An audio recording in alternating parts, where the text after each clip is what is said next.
Okay, I'll be honest. It's been a bit since I've uploaded anything. But you know what I always say. I always come back. That's right, we're doing more FNAF as Monsters. So without further ado, on with the show. Van Helsing's Journal, June 13th. As many of you will recall, for the last few years I've been traveling from town to town and hunting certain taverns owned by a now dead necromancer named William F. Tyrion, who spent his life using a combination of technology and dark magic to transform children into monsters. However, when I accidentally stumbled upon the first of these taverns years ago, I had noticed that one of the creatures, a large yellow bird-like entity, looked familiar, and it was only recently that I figured out why. When I was going through some old journal entries, I came across one from quite a few years ago, when a strange and mysterious man had hired me to break into a mysterious and heavily guarded fortress. He claimed that he had hired an artificer to create powerful creatures that he claimed were for protecting his village, though in retrospect I doubt this. However, one of these creatures, a shape-shifting mimic, had gone rogue and killed its creator. The other creatures in the fortress, seemingly influenced by the mimic, had also begun to degrade and become more feral. The man had two goals he wanted me to accomplish. One was, obviously, to destroy the mimic. However, the second and more important one was to receive a spell that the man claimed would be able to easily destroy any other monster like these ones. I was younger and more immature then, so I believed him and went into the fortress. Getting in was by far the easiest part. Once inside, I began looking around for any signs of movement. Suddenly, out of the corner of my eye, I saw a blue and gold treasure chest rumbling in the back of the room. As I stated, I was young and immature, so I opened it. Suddenly, a clown-like woman with long arms and a snake-like body leapt out of the chest and began chasing me through the castle's halls. This went on for a while until I was eventually able to get a hold of my pistol and shoot it several times in the face. This didn't kill it, but it did manage to ward it off.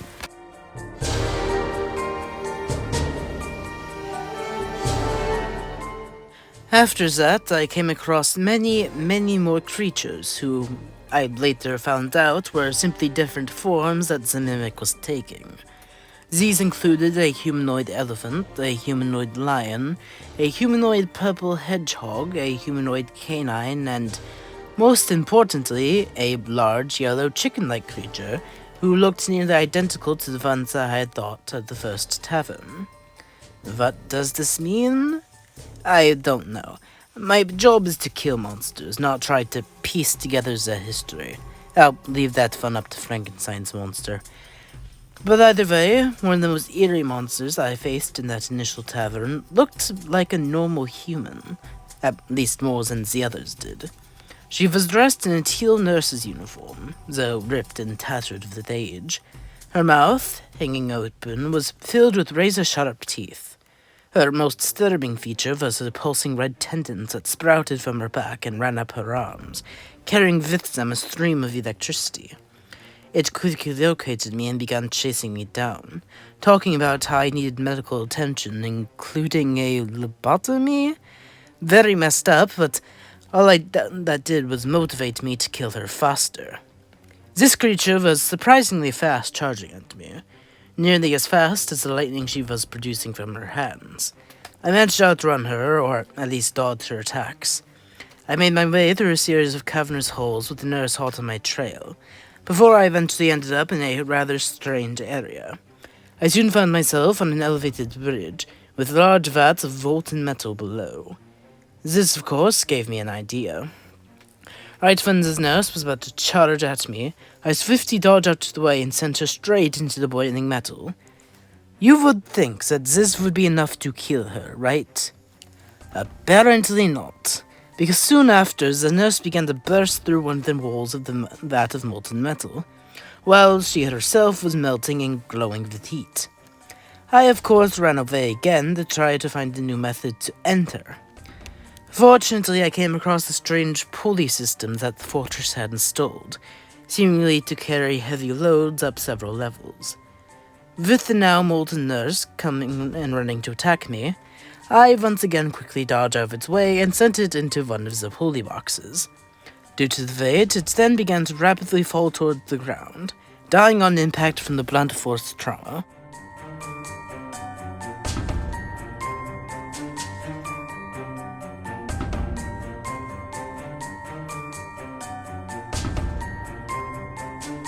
However, killing these two monsters was simply a distraction from why I was really there: to kill the mimic and obtain the secret spell.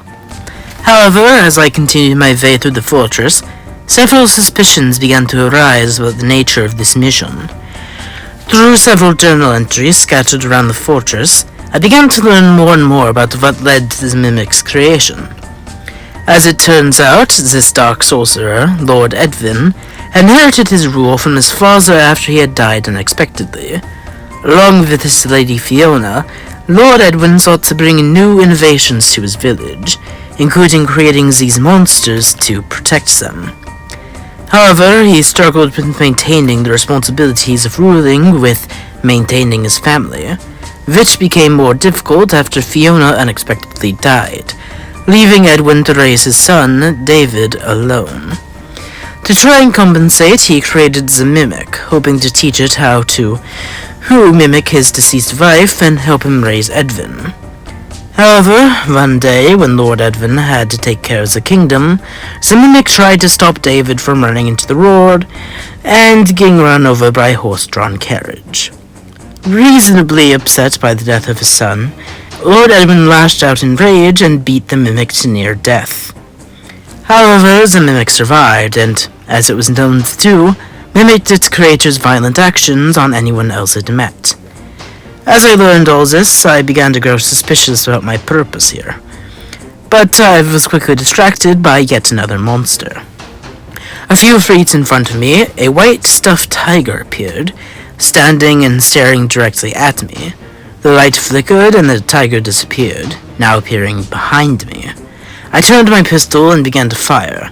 However, the lights flickered and it disappeared again, teleporting about the room. I tried to charge at it, but when I got close, illusions began to flash in my eyes. The tiger's bright eyes accompanied by roaring and a child's laugh.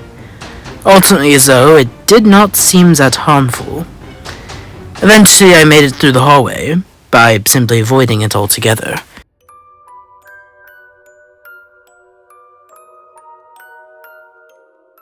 Finally, I had made it to the heart of the castle, where it was believed that Lord Edwin spent most of his time. I went into his old and decrepit study, and in a hidden corner within the bookshelf, I found a sheet of paper with the spell I had been sent to find written on it. However, upon reading the spell, I quickly realized that this wasn't a spell to destroy the monsters as the man who hired me had claimed. Instead, it was the very same spell used to create the mimic in the first place. He didn't want to destroy these monsters, he wanted to make more of them. This man, I now suspect, was none other than that William of Tyrion, the man behind the monsters that had been fighting the last few years. Upon seeing this, I immediately lit a flame and burnt the spell, hoping it would never be used again. Obviously, it did not work, and I often found different ways to create these beasts, but that didn't matter now. Now I simply needed to escape. It wasn't long after this that the mimic found me, chasing me while it rapidly shifted between forms. Its true form appeared to be a copper skeletal figure, with an arm constantly held to its side, almost like a child holding a stuffed toy.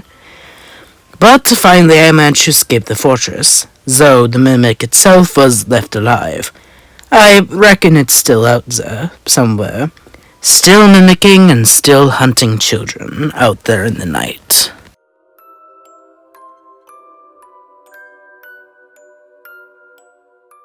If you have more video suggestions, comment below. But until then, goodbye, and I'll remember you all in therapy.